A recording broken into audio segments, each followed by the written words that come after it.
In the second chapter of his Gospel, John the Evangelist tells a story of a wedding.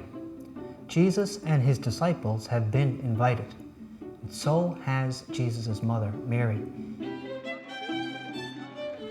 It's a wonderful wedding. It looks like the whole town is there.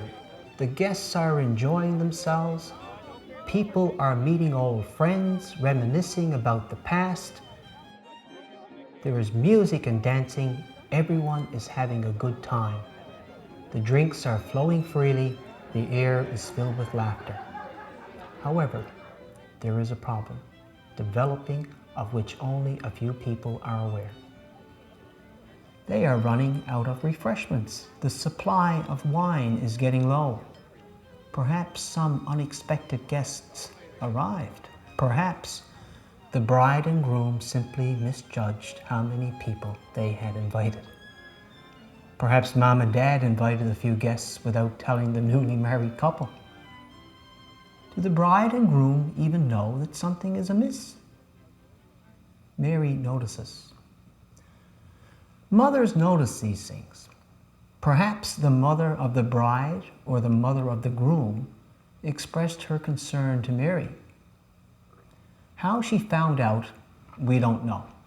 What we do know is that Mary turned to her son Jesus and simply said, "They have no wine." Mary doesn't tell Jesus what to do. She simply tells him there is a problem, and she trusts his response. What an act of faith. Even when Jesus says, "My hour has not yet come," Mary does not challenge him. She simply says to others, "Do whatever he tells you." Wouldn't it be wonderful if every time we came up against a problem, we could simply say to Jesus, "I'm worried about my exams. I'm fearful I won't get a job. My grandmother is dying, and I don't know what to do." So often we want to tell Jesus not only the problem, but also our proposed solution. Mary trusts her son. She makes him aware of a problem and is confident he will respond in his own way and in his own time. Mary does not worry further. It is all in her son's hands now. The situation will be resolved in whatever way or method Jesus chooses. Mary is the mother of Jesus. Jesus, on the cross, entrusted his mother to us. So Mary is our mother also. We are invited to turn to Mary in times of need. She is our Mother of Perpetual Help. Mary can show us the way to trust in her Son as she did. We can learn from her example. Notice what has taken place.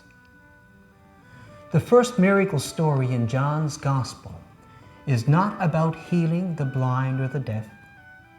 It is not a miracle story of feeding the 5,000 or curing 10 lepers. It is the story of a mother's request to her son, who wants to ensure a joyful wedding celebration is not disrupted.